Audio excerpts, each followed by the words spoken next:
Welcome to the Underground, the Steel City Underground, the black and gold standard for Pittsburgh Steelers coverage. Now, here's your host, Terry Fletcher.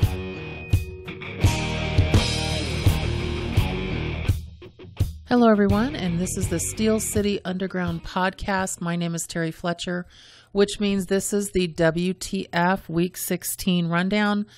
And I'm happy you're here today. I'm happy I'm here. And boy, what a game we had. We played the Saints, and it was, oh my gosh. Well, first of all, it was a great game. I know people are frustrated, and they're just like, I can't believe this and that happened, and I can't either, actually. But you could not have asked for more of an exciting game. I mean, it was back and forth for 60 minutes. And both teams, they came into this game needing wins for different reasons. The Saints wanted to secure their home field advantage throughout the playoffs, and they had to do that because they've been losing away from home.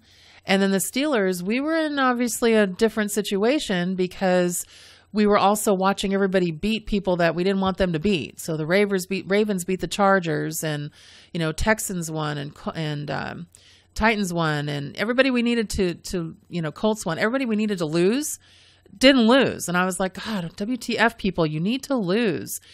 But this game it was on the edge of your seat the entire game. And it came down to one play at the end. And I'm sad because it was announced today that JuJu Smith-Schuster was the Steelers team MVP, which is well-deserved. And I just can't believe that that poor kid got so berated by certain fans, even after he posted, "That's on me. That fumble was horrible." And it was bad. Just like James Conner had two fumbles earlier in the year that cost us games, in my opinion. And he got berated, but it was short-lived because he came back the next week to answer the call. But for me, the Stephen Ridley fumble on 3rd and 2, that was just unforgivable, and I just don't think he'll see another down. I mean, he gets limited time anyway, but that was ridiculous. And, the momentum in that game was just ridiculous. I mean, Ben and, AB, they just really got cooking after the first half. And they basically came back. They, I think Antonio Brown was 14 of 19 for 185 yards and 2 touchdowns. And Ben was 33 of 50 for 380 yards, 3 touchdowns, and no turnovers, which I know he's been struggling with. And so, he's close to almost 5,000 yards this season. He's the top passer in the NFL. Did you guys know that? When I see those stats and I see people just not even having him in the conversation of, MVP or anything, he's a first ballot Hall of Famer. Has he struggled with interceptions? Yes. Have they all been interceptions that have cost us? No. And they're not all on him either. If you look at them, some were, tipped balls, some were hitting players that dropped them. And I'm not saying some of them weren't his own doing. I'm just saying somebody put out today, who's one of the most underrated players. And it's kind of sad, but silly to say Ben Roethlisberger. But in my opinion, he is, because he doesn't get the credit that he deserves. And so, it's amazing to me when I look at the WTFs, and that's the what the football, what are we doing? I think there's just so many to count. And I know the biggest one in this game, well, let's just say there were a couple big ones. So first of all, the refs did it again to us. The Haden in the end zone, PI penalty, where not one media person, not one retired NFL referee that's now doing media, commentary, thought that this was a PI. There was no pass interference. And so it was just ridiculous to me. Even Joe Haden was like, I just don't know what a defender is to do anymore. I didn't pull on him. I didn't change his directory. All I did was play the ball. And this is where people miss what football is really about. Remember something, for those of you that are so big on the offense. The defensive player has just as much right to the field and the ball as the offensive player. And I think that's what's missed in all this. And so when I see that sometimes, I'm just like, that was textbook defense. So and that changed the trajectory of the game. Right after that, they went down and scored a touchdown because they were right there. it comes out to the 1 yard line when that happens. And what do? They give the ball to Kamara and he scores a touchdown. Of course. I mean, it was just like, let's just hand them 7 points, like in the San Diego game. So I don't like to cry about the refs because everybody says, well, you should have played better. Well, when you have these big swings about these calls that should never have happened, yes, you're going to have some issues there, and definitely a little bit of just head scratching, saying we are playing our best game. Even though the other team went out and scored a lot of points, we still had one of the best defensive games ever, because let's go back to that 1 4-minute left fake punt situation. Okay. So I know everybody has a hard time with this, and they're like, Tomlin, what the F were you thinking? What the football? And maybe some of you were thinking that. I actually was not, because that basically said to me that he trusted how well his defense was playing all game, that we were going to get the ball back. And that's what he trusted. And guess what, people? We did get the ball back. Yes, it was unfortunate that JuJu, fumbled on that drive, but you could tell we were driving, we were pushing, we were getting down there. And JuJu basically fumbled trying to get that last yard like he does. And it was a fluke. He was on top of a defender who happened to strip the ball out. I don't remember if JuJu's ever had a fumble before. And so I'm not going to fault him for that. I mean, obviously it was a bad situation, bad timing, as fumbles and turnovers usually are. But, as far as the play call, the only thing that I would have said as far as the play call was the fact that if you're going to go for it on fourth down, especially 4th and 5, I love Rosie Nix, but you put your best players in to make the play. And that's Ben. You put 7 in. The fake punt, the trickery, okay. I mean, it almost happened. I mean, it kind of made Rosie look like a moron there because he celebrated what he thought he got the first down and he didn't. But you just have to look at the situation and what our defense was doing. And I think Tomlin made the right call to go for it, just not in the right way. And so you can dispute me on that. I expect to get cards and letters on that. But if you're going to go for it and make that decision on your side of the field, knowing what happens if you don't make it, then you go for it with your best players. And that's having Ben on the field, AB on the field, JuJu on the field, our best players. And I even put Switzer in that, and our offensive line. I just think that at that point we could have definitely made it. And I think the call was what was weird, not the call to go for it, just how they tried to go for it. But then you look at the Saints, and here's a WTF moment for the Saints. And then some of you have to be like, what were they thinking on this call? So when you look at it, remember that Drew Brees was not the only one that was trying to throw a touchdown. So they put in Taysom Hill, and I think Taysom Hill was one of their backups, and he was intercepted in the end zone after, you've got the MVP of the league this year, Drew Brees. I know it's either going to be him or the Chiefs quarterback. But, there are teams that are just like, what are you doing? You chose Hill to throw a deep ball when you have Drew Brees at quarterback. To me, that was a WTF moment for them. I don't know what they were doing. But, I just think that we have to give our coach his due. I know there's a lot of you out there that keep saying, fire Tomlin, which makes no sense. He's never had a losing season. Look at, all the other coaches who are out there who are struggling and still have jobs. Look at Marvin Lewis. He's just got a nightmare with the Bengals and should have been let go years and years and years ago. And they just don't. And look at what, Bill Cowher, it took him 14 years to get into the Super Bowl. And so after losses of not only playoffs games, but losing seasons, he didn't have to deal with social media, but you just have to look at the big picture. And when you look at that, who else would you get? Who else has the heartbeat of the league, who's on the competition committee, who's as respected by players as Mike Tomlin? Now, do you always agree with what he's doing? Do I? No, absolutely not. I think, dude, what was that? But there are times when I'm like, you know what? Wow, he really knew what that player can and can't do. And I just think that too much of the decision-making when these are grown-ass men out there doing what they need to do and not always getting it done, that everybody's got to be accountable. And so to me, the WTF moment there is basically, give that coach his due as far as he deserves to be where he's at. And that game was one of the best that Ben's ever played.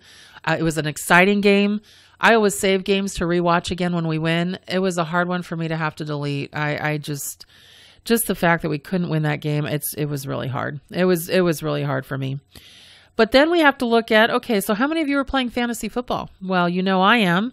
And I came into supposed to not win this week, or last week, I should say, the week 16.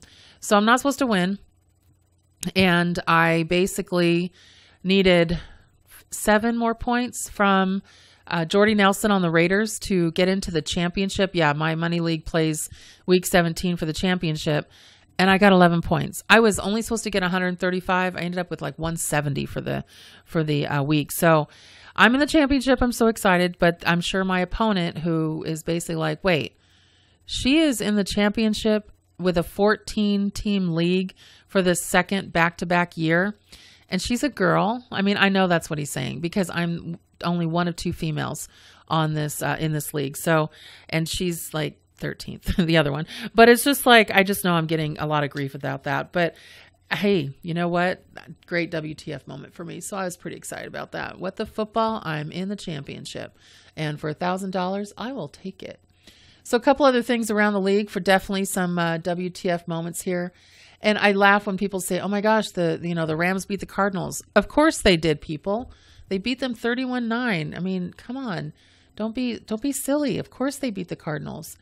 What was a really interesting game was when we're dealing with the Seahawks-Chiefs game on Sunday night. So the Seahawks won 38-31. Kansas City's defense had no chance of stopping Russell Wilson.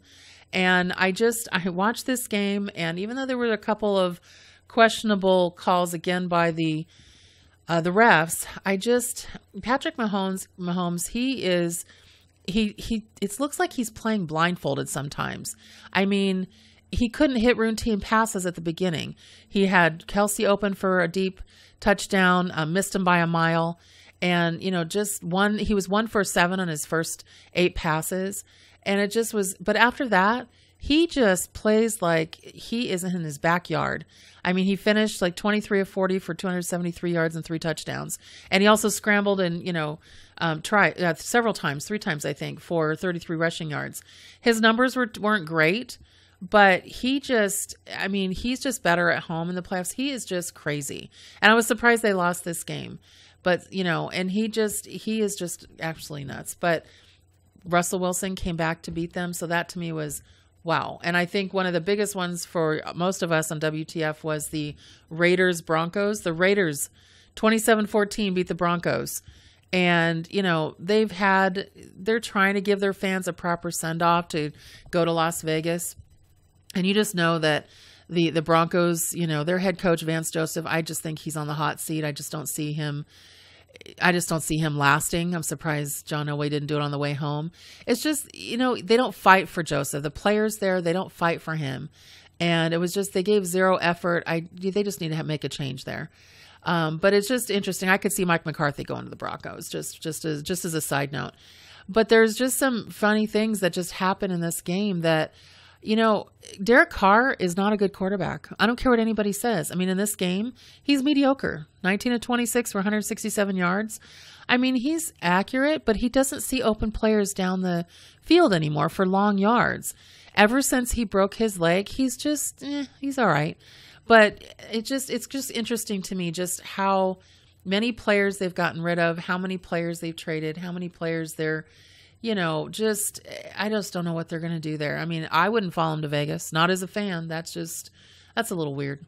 Bears 14-9 over San Francisco. Well, we knew that was going to be a close game, but I just really appreciate what the Bears are doing this season. Not too many WTF moments there. The Cowboys, the Bucs have been a major disappointment this year, but I mean, who is their quarterback of any given day? We don't know. I mean, it's basically, hello, raise your hand if you want to play quarterback. And so it's kind of interesting just to watch this when basically the TV announcers are basically saying, oh my gosh, this is, just the greatest, team ever. And Winston, I guess this week was Winston. And they called him the dumbest starting quarterback, which I thought that was rude. But he definitely isn't too bright. You just don't come out and blatantly say that. Come on, media people. But the Cowboys beat them 27-20, and so they've got something going on. You just can't it's hard to give kudos to teams that win games when they're beating really crappy teams. You know, look at the Falcons. You know, the Panthers shut down Cam Newton for the season. He's with his shoulder.